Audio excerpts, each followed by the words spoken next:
ഇവിടെ 30 വീടിൻ്റെ പ്രഖ്യാപനം നടത്തി. വെറും പ്രഖ്യാപനമായിരുന്നു. എല്ലാം നമുക്ക് ഫോണിൽ കൂടി ഇപ്പോൾ കാണാൻ പറ്റും. എന്താന്ന് പറഞ്ഞത്?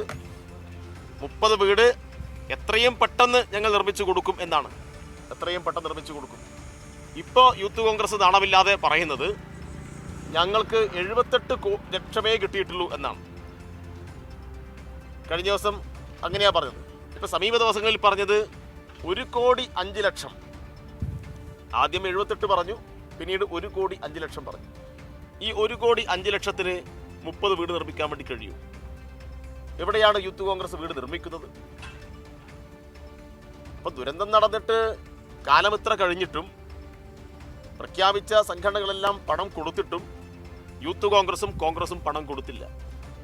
പിന്നെ ഇവർ പറയുന്നത് കർണാടക ഗവൺമെൻറ് കൊടുത്തു എന്നാണ്. കർണാടക ഗവൺമെൻറ് കൊടുത്തതിൽ യൂത്ത് കോൺഗ്രസിന് എന്താണ് അവകാശവാദം? കർണാടക ഗവൺമെൻറ് കൊടുത്തതിൽ കോൺഗ്രസിന് എന്ത് അവകാശവാദം ഉന്നയിക്കാൻ കഴിയും? അങ്ങനെയാണെങ്കിൽ പിന്നെ ഇവിടെ എടുക്കുന്ന 400 വീടിൻ്റെ അവകാശവാദം കേരളത്തിൽ CPM-ന് അവകാശപ്പെട്ടുകൂടെ? അല്ലെങ്കിൽ LDF-ലെ മറ്റേതെങ്കിലും രാഷ്ട്രീയ പാർട്ടിക്ക് അവകാശപ്പെട്ടുകൂടെ? അത് ഒരു സംസ്ഥാന ഗവൺമെൻറ്റിൻ്റെ വിഹിതമാണ്.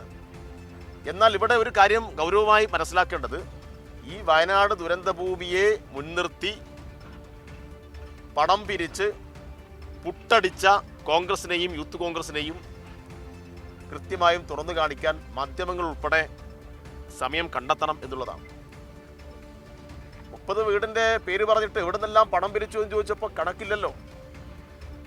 100 വീട് നിർമ്മിക്കാൻ വേണ്ടിയിട്ട് ആപ്പ് നിർമ്മിച്ച് പണം പിരിച്ചുകൊണ്ട് ഇപ്പോൾ ആപ്പ് എവിടെയെന്ന് ചോദിച്ചപ്പോൾ ആപ്പ് ആവിയായി പോയല്ലോ.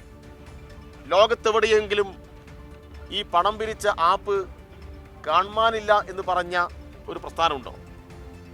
ഇപ്പോൾ ആപ്പ് കാണാനില്ല, പിരിച്ച കാശിന് കണക്കില്ല. ഇങ്ങനെ ദുരന്തമുഖത്തെ മുൻനിർത്തി കൊള്ളയടിച്ച കൊള്ള സംഘമാണ് കോൺഗ്രസും യൂത്ത് കോൺഗ്രസും.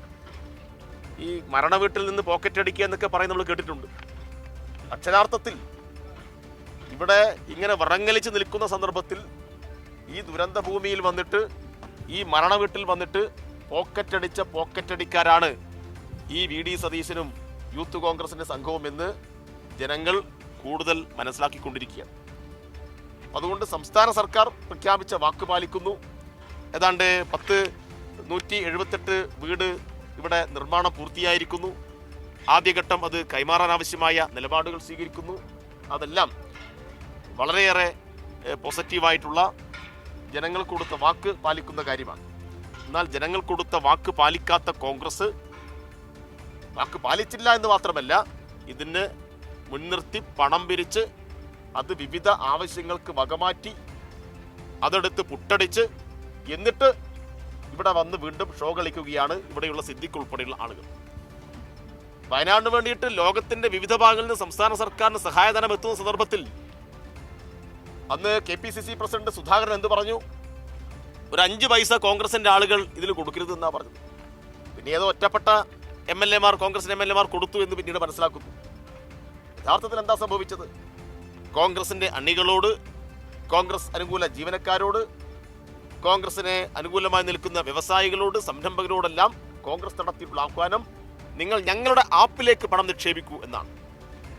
സംസ്ഥാന സർക്കാരിന് പണം കൊടുക്കേണ്ടതില്ല, ഞങ്ങളുടെ ആപ്പിൽ പണം നിക്ഷേപിച്ചാൽ അത് ഈ ദുരന്തബാധിതർക്ക് ഞങ്ങൾ നേരിട്ട് കൊടുക്കും, വീട് നിർമ്മിച്ചു കൊടുക്കും. കൊള്ളയല്ലേ നടത്തിയത്? അപ്പോൾ ദുരന്ത ഫണ്ട് ഉപയോഗിച്ച് തടിച്ച് കൊഴുത്ത നേതൃത്വമായിട്ട് കോൺഗ്രസിന്റെ നേതൃത്വം, VD സതീശന്റെയും രമേശ് ചെന്നിത്തലയുടെയും നേതൃത്വം ഇവിടെ മാറിയിരിക്കുകയാണ്. ഇത് ഗൗരവമായ ഒരു പ്രശ്നമായി നമ്മൾ കാണേണ്ടതുണ്ട്. എന്നിട്ട് നാണമില്ലാതെ ഇവിടെ വന്ന് ഷോ കാണിക്കുന്ന ഒരു MLA ഈ നാടിന് അപമാനമാണ്. യഥാർത്ഥത്തിൽ സിദ്ദിഖിന് ഈ വയനാട്ടിലെ ജനങ്ങളോട് വല്ല കൂറുമുണ്ടെങ്കിൽ സിദ്ദിഖ് അന്ന് സുധാകരനെ തള്ളി പറയണമായിരുന്നു. കോൺഗ്രസ് അന്ന് പറഞ്ഞല്ലോ, നേതൃത്വം പറഞ്ഞല്ലോ, പണം സംസ്ഥാന സർക്കാരിന് കൊടുക്കാൻ പാടില്ല എന്ന്. അപ്പോൾ സംസ്ഥാന സർക്കാരിന് കൊടുക്കാൻ പാടില്ല എന്ന് പറഞ്ഞ കോൺഗ്രസ് നേതൃത്വത്തെ തള്ളിപ്പറഞ്ഞിട്ട്, അല്ലെങ്കിൽ അതിൻ്റെ പേരിൽ മാപ്പ് ചോദിച്ചിട്ട് വേണം സിദ്ദിഖ് ഈ പറമ്പിലേക്ക് പ്രവേശിക്കാൻ എന്നാണ് DYFIക്ക് പറയാനുള്ളത്.